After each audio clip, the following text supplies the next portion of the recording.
Alright, makasaysayang araw po sa ating lahat. Thank you. Perfect. Maya pahabak po kay Kongan. I actually came from this province of Tarlac, and I'm so happy to welcome you in our province. In Kapampangan, when we want to say mabuhay, we say luwid. So, luwid kayo po. Okay. Presentation, please. Thank you.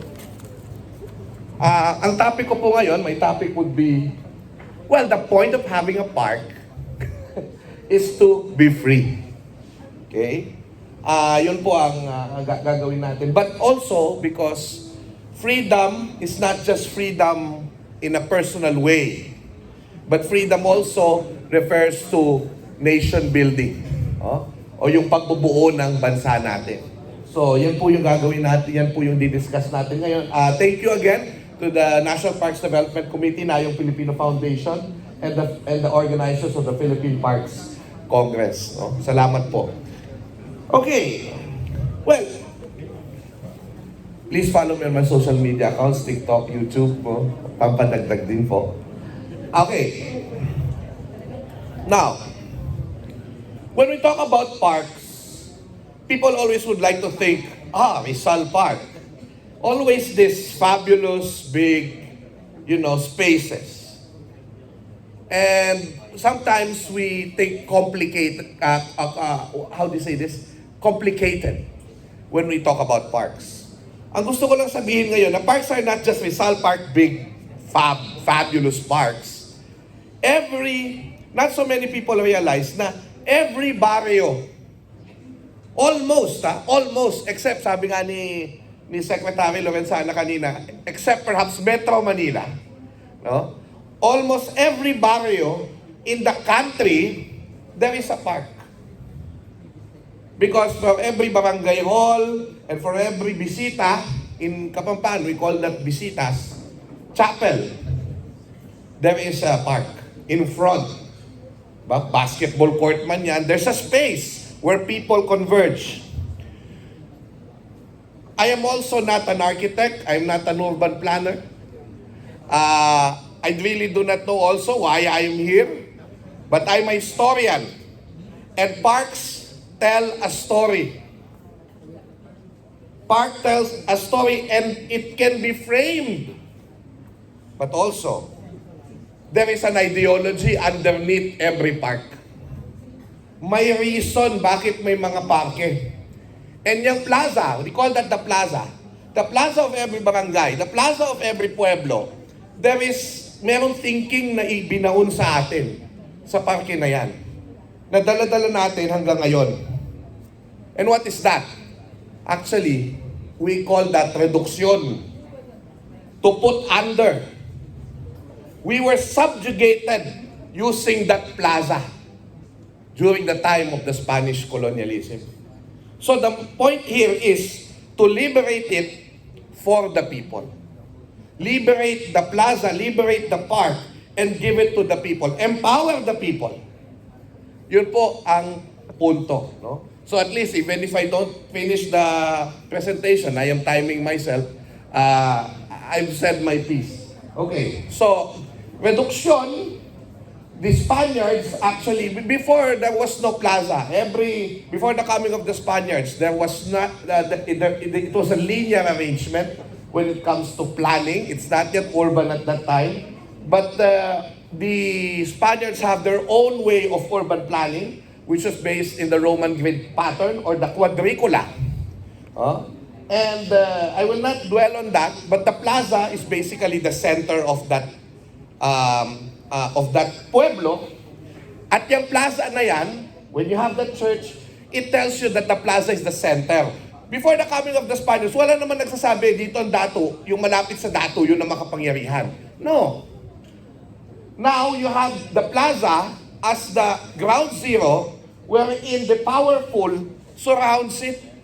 And the farther you are from the plaza, the less power that you have. So if you're an Indio, you are not part of the power pool. So that is the problem there. So all the rich people, they live near the plaza during the time of the Spanish period. Yan yung may malaking market value ang mga lupa nila. So these are the plazas. Today, we still have those plazas. Most towns in the Philippines have them.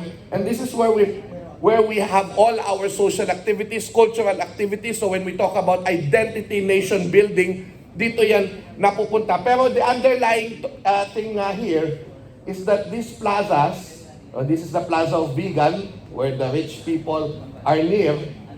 And when you hear the church bell, it's saying that you are under Spain. That's why it's called Abajo de las Campanas. So the church, the plaza, all of these are part of that paradigm. Now, the Americans came and also used this to forward their ideology of colonization. How? By creating the bandstand. So in some parts of the country, you have elevated bandstand or stages wherein the combo would play American tunes. So that people, or of course, you will have the town official there to speak and give the American colonial perspective. So, in many ways, this is where you see, and radio, when radio was born, they set radios in the plaza so that the people can listen to the government officials, the colonial government officials. So people would listen to this and they would be indoctrinated. So in many ways, the plaza was, the frame of the space is for, what do you call this, inequality and yung tinatawag natin na subjugation. Because when you're near the plaza, you are rich. When you're far from it, you are poor.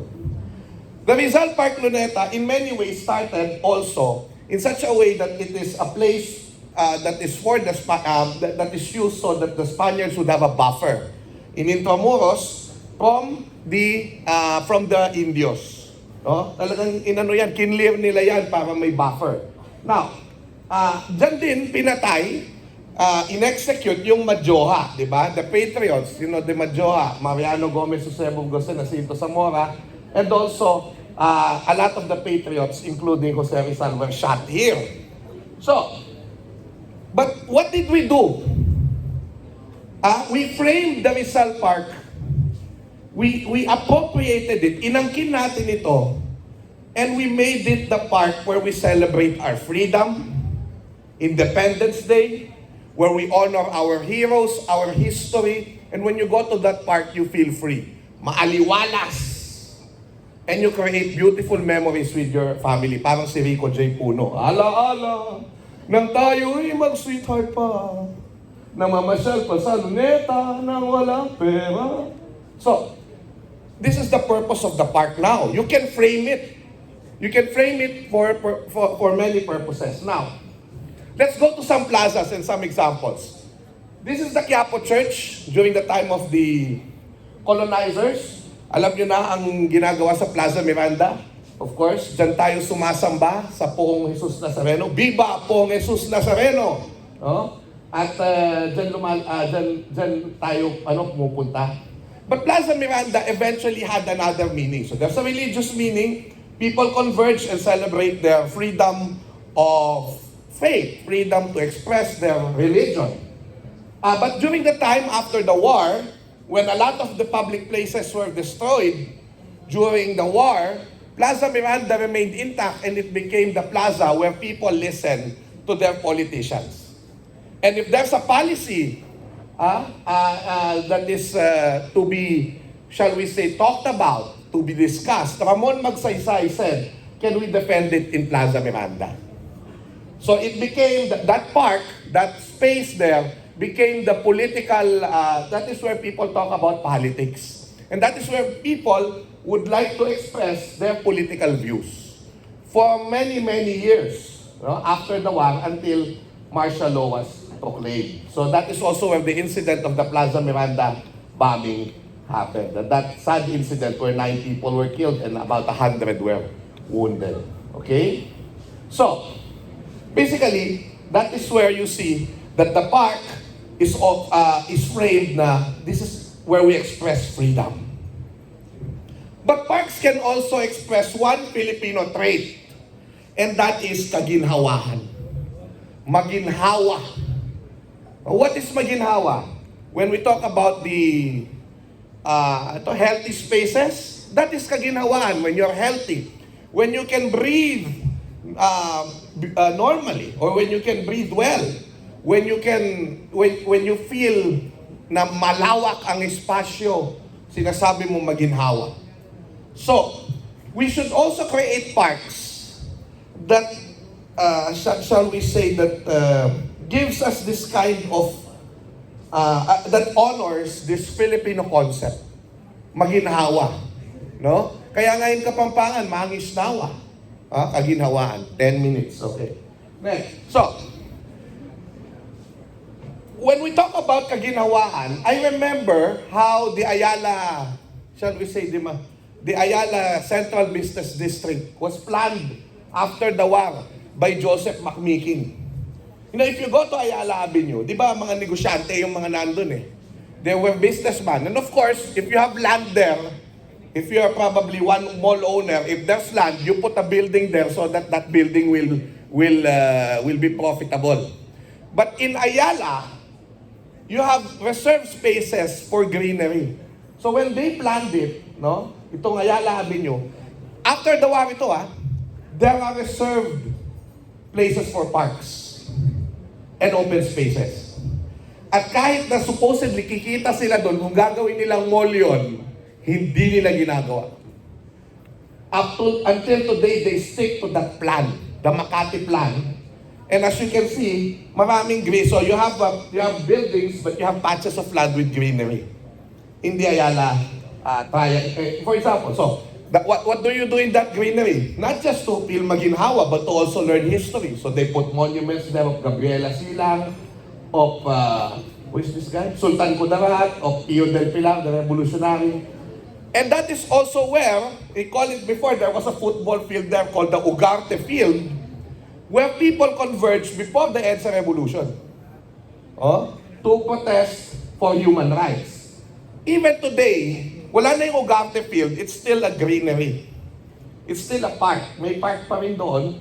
And of course, that is where they, near that park, yung dating airport runway, dyan sila nagrarally nung panahon bago mag-EDSA Revolution. So, siniki ko si Te. O, mga ganun. Mga ganun. Yan. Okay. So, okay. Wait a minute. I know this place. Ayan. This is Capitol Hill in Tarlac. This is the Tarlac Capitol. There's a park in front of it. Ang tawag nila Maria Cristina Park. Maria Cristina Park is named after the Miss Philippines of 1953, which came from Tarlac, Maria Cristina Galang. So when we talk about who is Maria Cristina, that is an educational moment for us. But if you're going to look at it, it's one of my favorite parks. Maganda siya eh. That's me, you know. In 1994, when 96 yata to, 12 years old ako. That is where you see, naka-elevate yung Capitol and then you have a park. So from the Capitol side, you will see this. Napakaganda. Beautiful. The problem was, at one point, about late 1990s, they put a stage here na may bubong. So pumangit na wala yung view ng Capitol, pumangit. Of course, eventually, the Yaps, I don't know if it was Susan or the brother, tinanggal yung stage na yon para bumalik sa dati yung itsura, and then they put the stage somewhere at the side. And the wonderful thing here is this. A lot of Tarlaceños, hindi kami masyadong nakikialam sa history. Parang we're not so keen on history. And Governor Susan created the Maria Cristina Park a teaching place for history. Why? Because last May, during our 150th anniversary as a province, there was a cultural show where the Maria Cristina Park was transformed as a stage to mount the historical show of our province. Okay? Last 5 minutes. So this is my tribute to my province. Now, when Carlos Celdran talked about the Torre de Manila, the Torre de Manila was the building at the back of the Rizal Monument and protested about it. Some of these, and I became, with the Knights of Rizal, the Knights of Rizal filed the Supreme Court case against the Torre de Manila, no? Of continuing the fight of Carlos Celdran. No? And so many people joined us. Some of the people were asking Carlos Celdran, you know, we have a plaza in Cruz Naligas, Quezon City. I was only two streets away where I was living at that time. What happened? So this is the Plaza Santa Ines of Cruz Naligas, Barangay Cruz Naligas, Quezon City. So this is the plaza. This is about 20 years ago, no? When I took those pictures. And this is where I ate when I was hungry. Angel Burger, and the old people, the townsfolk, they stay there. It's an old barangay under Marikina Parokya during the time of the Spaniards. And this is that old church, no, which still stands, may modern version na siya. Around this place where the Katipunan chapters were meeting and organizing and having their sandugo, around the plaza. According to the old people, this is the research made by Atoy Navarro and Raymond Dabejo, the historians who talked about Balara and Cruz Naligas during the time of revolution as a part of the revolutionary struggle. After the first battle of Pasong Tamo, Andres Bonifacio went to Cruz Naligas to rest there and to get the supplies from other people, new clothes, new food, so that they can continue to the Battle of Pinaglabanan. So it's a very, very important place. And this plaza has been part of the people's lives for many, many years. They do cultural shows there, they talk about politics there and all of that. And suddenly, in front of the church, they're going to build a second barangay building in front of the church itself. So there will be a small space for pathway. So face-to-face na sila. So if you're going to look at it, the church would not be as imposing without the plaza. Okay? And mawawala nga yung space ng mga tao. For some people would say, oh, it will benefit the government and the people who give services. But the people of Cruz Naligas rose up. 3,000 signed the petition, and they said, please do not build this building because the plaza is very important in our lives. So this is the people reclaiming the plaza for themselves.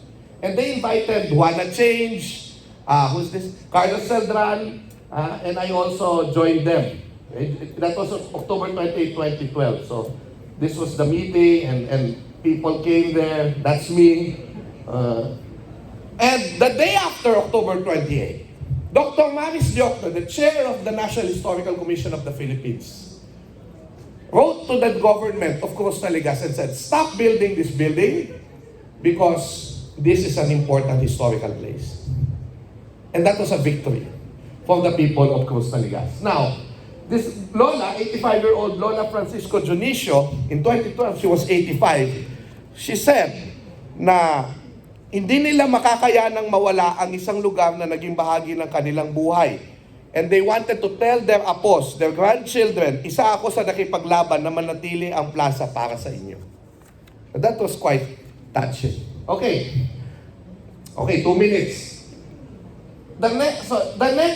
Suddenly, because of this victory, another plaza and another set of people went to us. And Dakila was part of it, the organization Dakila, Carlos Celdran, and asking us, there's another plaza where another building would be built. And this is Malibay Plaza in Pasay City. So the Malibay Plaza was where a lot of people did their cultural shows. The famous Cenaculo of Malibay was part of it. Basketball, cultural shows, dancing, political rallies were held there, and Malibay Plaza was the people wanted to save it, so but the problem is they were already constructing when we were there. Okay, so Malibay was part of the Katipunan. There was a revolutionary there, Marcelo. This was the famous Cenaculo that was founded in 1903, more than 100 years old, and which their spiritual home is the Plaza of Malibay.